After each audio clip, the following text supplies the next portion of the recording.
판소리 유파는 전승 지역과 계보, 판소리 사설과 선율, 발성 성음과 창법, 주요한 미학적 기반을 전승하고 공유하는 창자 집단 또는 이들 집단의 소리재를 지칭하는 용어입니다. 판소리는 시대를 거쳐 전승되면서 자연스럽게 유파가 형성됐고요. 또 판소리 유파의 우선 기준은 전승 지역이 되면서 이 특출한 명창이 사는 지역은 자연스레 판소리 전승의 주요 거점이 됐는데요. 인문 클래스 시즌 3 왕기성 명창의 판소리 클래스. 오늘은 판소리에도 스타일이 있다. 이 판소리의 유파에 대해서 알아보겠습니다.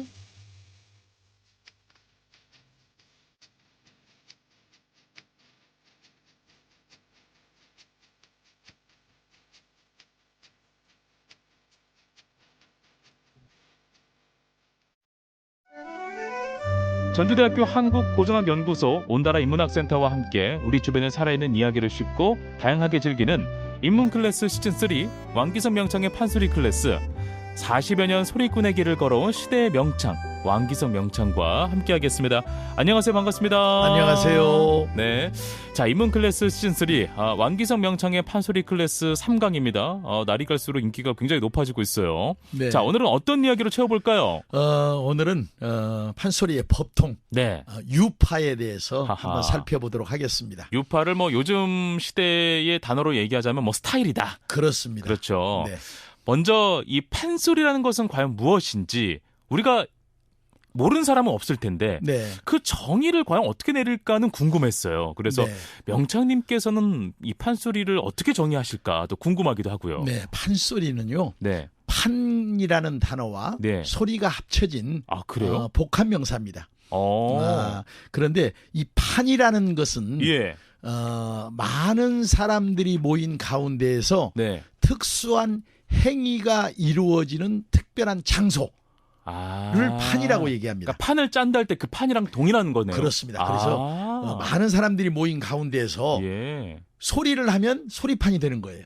그게 판소리죠. 그러네. 춤을 추면 춤판이 춤판이 되는 되는 거고. 놀이를 하면 놀이판, 놀이판이.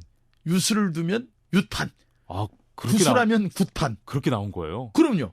난 그렇게까지 생각 못 했는데. 네, 그 두 개가 그렇구나. 합쳐진 그런 것이기 때문에 판소리는 많은 사람들이 모인 가운데서 소리로 행해지는 네. 그것을 우리가 판소리다. 이렇게 얘기를 합니다. 네. 그럼 명창님, 이 판소리가 과연 언제 생겨났는지도 궁금해요. 그 시기적인 어떤 그런 것들이 딱 정해져 있을지도 궁금하기도 하고 또 판소리가 생겨난 이유와 그 시대를 풍미했던 명창은 또 어떤 분들이 있는지도 궁금하기도 하고요. 네, 사실은 판소리가 딱 어느 시기에 언제 딱 시작했다라는 것은 네. 우리가 찾아보긴 어렵습니다. 딱 떨어지진 않는군요. 그렇습니다. 그런데 아마도 17세기에 등장을 했고 예. 처음에는 평민, 하층 계급을 대상으로 해서 예. 불려졌던 판소리가 이제 이후 18세기가 되면서 아마 시기적으로는 조선 숙종 말에서 영종조 시대에 와서는 이제 양반 계급이 판소리를 향유를 하게 됩니다. 야, 이것도 의미 있네요. 밑에서부터 쭉 올라간 거네요. 그렇습니다. 그러니까 양반들이 처음에는 하층민을 대상으로 했던 판소리를 예. 양반들이니까 이걸 즐기면 안 돼 하면서도 그렇군. 재밌는 거야. 재미있는 거야. 그러니까 이 소리꾼들을 불러다가 이제 소리를 향유하게 되는 거죠. 그렇군요. 그러면서 소리가 네. 약간의 변화는 생깁니다. 이제 지금 우리가 한문투의 어려운 글자들이 있잖아요. 예. 이런 것들이 그 시기에 양반들이 향유하게 되면서 예. 좀 유식해진 거죠. 어려운 말로. 그렇군요. 네네. 그래서 아주 재미있는 판소리들은 예. 조금 사양되고 예. 이제 양반들의 기호에 맞는 그런 소리가 만나게 됐고요. 예. 우리가 18세기를 조선 전기 네. 팔명창 시대라고 얘기를 합니다. 예. 그때의 팔명창이 바로 권삼덕 선생님은 여기 도루명도 있잖아요. 요 완주 맞아요. 완주 네. 용진 구억리 출생이시거든요. 그렇군요. 그리고 모흥갑, 염계달, 예. 고수관, 김재철, 그다음에 가왕칭호를 받았던 송흥록, 신만염, 주덕기 이런 분들이 이제 18세기 조선 전기 팔명창. 예. 그리고 이제 그 후에 후기 팔명창이 또 생겨나는데요. 예. 이때는 이미 우리 고장이죠. 역시 고창의 동리 맞습니다. 신재효 선생님이 12마당을 집대성을 했는데 예. 그 시기에 이제 박유전, 박만순, 이날치. 네. 우리 이날치 밴드 있죠? 네네. 이 이날치 밴드가 이 이날치 선생님의 맞습니다. 이름을 따서 지금 이날치 밴드인데 예. 그 다음에 이제 김세종. 예. 이분도 순창 출신이세요. 아. 네, 이 지역이죠. 예. 그 다음에 송우룡, 정춘풍, 김창록, 장자백. 이분도 아하. 순창이시고 아. 이런 조선 후기의 팔명창들이 예. 활동을 하게 되는데요. 네. 이 시기에 가장 중요한 사건이 일어납니다. 네. 사건은 뭐냐면 신재효 선생님이 최초의 여류명창을 탄생을 시킵니다. 그게 바로 진채선. 진채선은. 그렇구나. 네. 자, 그럼 판소리 유파에 대해서 이제 본격적으로 저희가 알아보겠습니다. 네. 판소리 스타일은 크게 어떻게 나누는지도 궁금해요. 크게 얘기해서 예. 우리가 동편제, 예. 그다음에 영화로도 나왔던 서편제, 그렇죠. 그다음에 중고제를 얘기할 수가 있습니다. 그러면 이렇게 세 가지로 스타일을 나누는 기준이 과연 뭘까? 그러니까 뭐 판소리의 스타일이 성행한 지역으로 나누는 걸까? 이것도 굉장히 궁금하기도 하고요. 어떻습니까? 지금처럼 아무래도 교통이 편리한 시대도 아니었고 예. 그렇기 때문에 우리가 흔히 동편제, 서편제, 중고제를 지역으로 나뉩니다. 예. 지역인데 섬진강을 기준으로 해서 와. 동쪽, 그러니까 남원, 구례, 뭐 순창, 하동 예. 이쪽 지역을 우리가 동편제라고 얘기를 하고, 그다음에 이 섬진강을 기준으로 해서 서쪽, 예. 그러니까 순천, 광주, 뭐 보성, 나주 뭐 이런 지역을 예. 서편제. 아. 그다음에 중고제는 금강 지역이에요. 그러니까 예. 충청도 지역에서 불려졌던 소리를 그렇구나. 중고제다 이렇게 얘기를 합니다. 알겠습니다. 그렇다면 명창님, 그 판소리 유파 지역에서 탄생한 명창들은 그쪽 지역의 판소리의 스타일로 판소리를 하게 되나요? 아무래도 뭐 소리라는 것은 이제 사제라는 어떤 관계가 굉장히 중요하잖아요. 네. 그래서 사사받은 스승의 영향을 받기 때문에 그쪽에서 났기 때문에 그쪽의 소리만 할 수 있었을 것 같은데, 우리 왕기성 명창님께서는 어떻게 생각하세요? 그 시기에는 네. 동편제 소리를 스승으로 받았으면 그 소리만 거의 부르게 됩니다. 맞아요. 네. 그런데 이제 지금은 음. 동편제, 서편제 소리가 네. 다 섞여 있죠. 아. 그러니까 한 스승한테만 배우는 게 아니고 그렇구나. 다수의 선생님들한테 사사를 받기 때문에 네. 5바탕을. 네. 그러니까 이게 동편제 스승한테 받을 수도 있고 네. 서편제 소리를 스승한테 받을 수도 있고. 그렇군요. 그래서 동서편이 두루 섞여 있다. 아. 이렇게 보시면 되겠습니다. 알겠습니다. 판소리 5마당, 수군가, 심청가, 춘향가, 흥보가, 적벽가, 저희가 2강까지 배워봤고, 그 판소리 유파로 나눈다면 본래 계보는 또 어떻게 될까? 이것도 굉장히 궁금했어요. 5마당은 지금 말씀드린 대로 예. 이제 쭉 내려온 그 전통에 의해서 네네. 크게, 그러니까 동편제, 네. 서편제, 뭐 중고제 네. 뭐 이런 식으로 불려지고 있지요. 아, 다 그렇게? 네, 아, 그렇군요. 지역이 다르니까 소리 스타일도 달랐을 텐데. 그럼 각각의 판소리 특징을 이제부터는 좀 알아보겠습니다. 네. 먼저 동편제 한번 가볼까요? 네. 동편제 시조는 누군가요? 동편제 시조는 가왕 송흥록 선생으로부터 예. 그 동생인 송광록, 그리고 송우룡, 네. 송만갑, 다 송씨. 송씨입니다. 아주 대단한 가문, 송가문이네요. 송씨 가문이 판소리에 예. 아주 대단한 가문이죠. 네. 그러니까 송흥록의 손자, 예. 송우룡의 아들이 바로 송만갑 명창이에요. 아, 대단하죠. 그렇군요. 그래서 일명 동편제를 예. 송제라고도 했어요. 송제. 그 송제 어디서 들어봤는데. 네, 네. 그래서 이거를 이렇게 부르는 거구나. 그렇습니다. 네. 그 동편제의 특징이 있다면 어떤 특징이 있는 걸까요?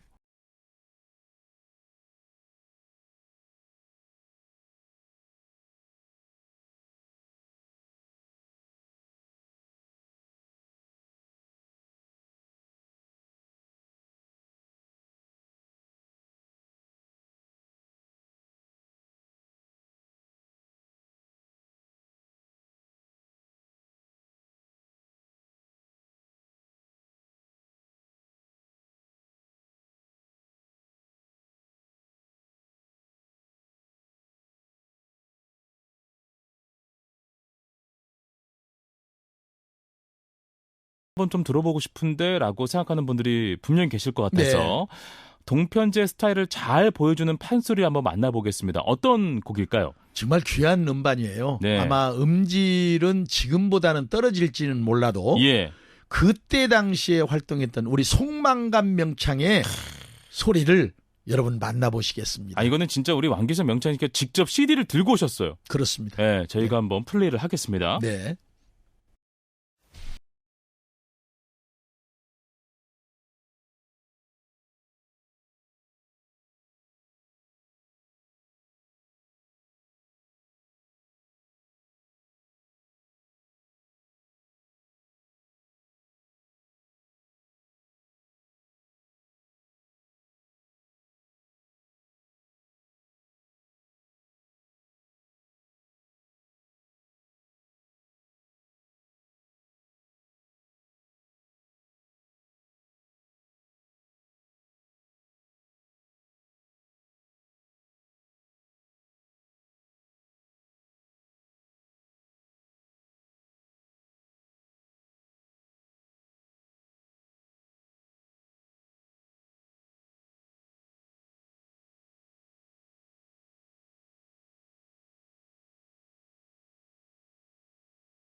아, 이런 소리가 이제 동편제 소리구나. 네.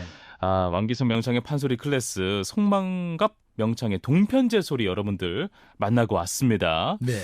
자, 이런 동편제가 주류를 이룬 시대는 언제였어요? 후기 팔명창 예. 시대입니다. 그러니까 송우룡, 송만갑, 김정문, 그다음에 이제 우리가 이 선생님들 이름부터는 좀 기억이 날 거예요. 예. 박록주, 박초월, 예, 맞아요. 박봉술, 그다음에 우리 남원의 유명한 명창이셨던 네. 강도군, 이 선생님들로 쭉 이어져 내려옵니다. 네, 알겠습니다. 자, 판소리에도 스타일이 있다. 이번에는 영화 제목으로도 잘 알려진 서편제를 만나보겠습니다. 서편제 시조 누굽니까? 네, 서편제 시조는 박유전 명창이에요. 박유전 명창은 우리 지역 순창 예. 복흥 출신입니다. 네. 그런데 이제 이분이 박유전이 호가 강산이에요. 예. 그래서 서편제를 우리가 강산제라고도 얘기를 합니다. 네. 그래서 이제 이 박유전 명창의 후로 이날치, 정광수, 한승호, 그 유명한 임방울 명창 이런 식으로 쭉 계보가 이어져 내려오는 거죠. 이렇게 이어지는군요. 네. 그러면 아까 그 동편제 특징도 저희가 알아봤는데 서편제 특징은 과연 뭘까요? 서편제 특징은 여성적이에요. 반대군요. 반대입니다. 그러니까 소리가 좀 섬세하면서도 약간의 계면조 위주, 약간 그 한이 좀 많이 섞여 있는 그런 성음을 구사하는 게 바로 서편제의 특징이라고 할 수가 있습니다. 그렇군요. 자, 그러면 여기에서 우리가 서편제 판소리 한 대목을 들어볼 텐데 서편제 스타일을 잘 보여주는 판소리는 어떤 곡으로 들고 오셨어요? 네, 여러분 그 일제 강점기에 우리 이분의 소리를 들으면서 예. 나라를 빼앗긴 서름을 달랬다고 그래요.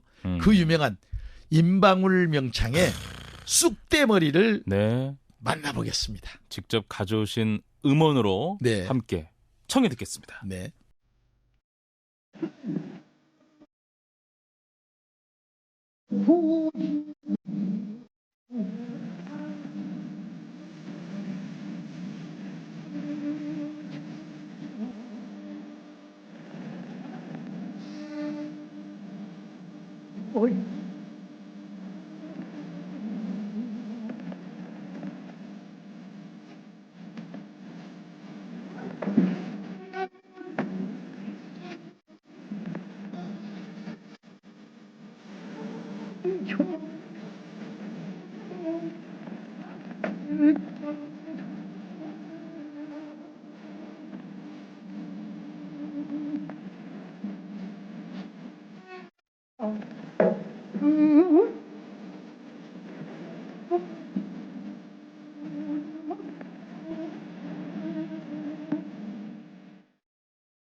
네. 왕기성 명창의 판소리 클래스, 임방울 명창의 서편제 소리까지 만나고 왔습니다. 서편제가 주류를 이룬 시대는 언제였어요? 역시 뭐 동편제와 마찬가지로 예. 조선 후기 영정조 시대부터 이제 대원군 그다음에 고종 순종 때까지 어허. 이렇게 이어지죠. 예, 알겠습니다. 판소리의 유파, 판소리 스타일을 만나보고 있는데요. 이번에는 중고제 이야기를 가보겠습니다. 중고제는 저는 조금 생소하거든요. 보통 얘기하면 사람들은 동편제 하면 들어봤어. 서편제 하면 들어봤어. 중고제는 중고 제품이야? 약간 이런 식으로 네. 네, 생각할 수도 있는데 어떤 특징이 있는지 한번 저희가 이야기를 들어볼까요? 중고제는 아까 충청 지역에서 발생했던 네. 많이 불려졌던 소리인데요. 이 특징은 비동비서, 그러니까 동편과 서편에도 속하지 않는 그런 소리다라고 하는데 네. 좀 뭐라고 그럴까요? 좀 평탄한 소리. 충청도 지역의 특징이 그렇잖아요. 뭔가 막 격정적인 어떤 그런 것보다도 예. 편안하게 편안하고 네, 음악적 느릿느릿하고. 특성도 네, 그런 특징을 가지고 있는 게 우리 중고제인데 예. 사실은 중고제 소리가 지금 많이 동편제나 서편제처럼 네. 이어져 내려오지를 못했어요. 그래서 접할 기회가 없었던 그래서 거죠. 사람들이 많이 몰랐구나. 그렇습니다. 좀 아쉽네요. 이런 그 분야들도 잘 이어져서 네. 계승이 되면 또 하나의 우리의 엄청난 문화 자산인 건데. 그렇습니다. 그렇군요. 알겠습니다. 중고제 시조와 유행 시기는 과연 그럼 언제였을까요? 이 중고제도 조선 후기, 그러니까 김창룡이라는 분으로 해서 이동백, 그다음에 공주 출신이신 여러분 제비 몰러 나간다 했던 박동진 선생님까지 네네. 이렇게 쭉 이어지게 됩니다. 알겠습니다. 자, 그럼 중고제 스타일의 판소리 한 대목을 저희가 듣고 다시 돌아올 텐데요. 어떤 곡을 오늘 준비하셨을까요? 네, 오랜만에 우리 박동진 명창의 네. 심청가 한 대목 준비했습니다. 듣고 오시죠.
왕기성 명창의 판소리 클래스, 판소리에도 스타일이 있다. 중고제 소리, 박동진 명창의 소리로 만나보고 왔습니다. 중고제가 주류를 이룬 시대는 언제였을까요, 명창님? 마찬가지로 뭐 중고제뿐만이 아니고 네. 동편제, 서편제, 중고제 모두 역시 조선 후기 때에 가장 성행했다. 네. 또 그 시기적으로 말하자면 대원군, 흥선대원군이 정말 소리를 좋아했어요. 그래서 전국에 있는 소리꾼들을 다 불러다가 그러셨구나. 하면서 뭐 선물도 주기도 하고 그다음에 국창으로 호칭을 내려주기도 하고 국창으로 그렇습니다. 나라가 인정한 그러니까 벼슬을 줬던 거죠. 그러네. 조선 후기에는. 그래서 참봉 벼슬을 받은 분도 있고 예. 쉽게 얘기해서 우리 독리 신재효 선생님은 네. 정삼품에 해당하는 와. 통정대부라는 벼슬을 받았어요. 네. 국가가 인정한. 그렇습니다. 국가가 이렇게 내린. 네. 야, 벼슬을 받았군요. 네, 네. 알겠습니다. 그럼 명창님, 현재 주를 이루는 판소리 스타일은 뭐라고 생각하세요? 아까 말씀드렸다시피 예. 지금은 굳이 동편 서편을 이렇게 따지지 않고 동서편을 두루 섭렵해서 그렇군요. 이렇게 소리꾼들이 모든 소리꾼들이 물론 이제 무형유산으로 지정된 곡들은 네. 법통을 그대로 이어가죠. 그렇습니다. 이게 선생님으로부터 오랫동안 내려온 거니까 맞습니다. 이게 동편제, 서편제가 꾸준히 이어지는데 예. 평상시에 보면 그냥 동편제만 하는 게 아니고 서편제도 두루 한다. 섞여 있다라고 네. 보시면 될 것 같습니다. 알겠습니다. 자, 오늘은 동편제, 서편제, 중고제 판소리의 스타일과 특징을 알아본 유익한 시간이었습니다. 전주대학교 한국고전학연구소 온다라 인문학센터와 함께 우리 주변의 살아있는 이야기를 쉽고 다양하게 즐기는 인문 클래스 시즌3 왕기성 명창의 판소리 클래스 제3강 판소리에도 스타일이 있다. 전북특별자치도 무형유산 판소리 수군가 예능 보유자 왕기성 명창과 함께했습니다. 오늘 고맙습니다. 감사합니다.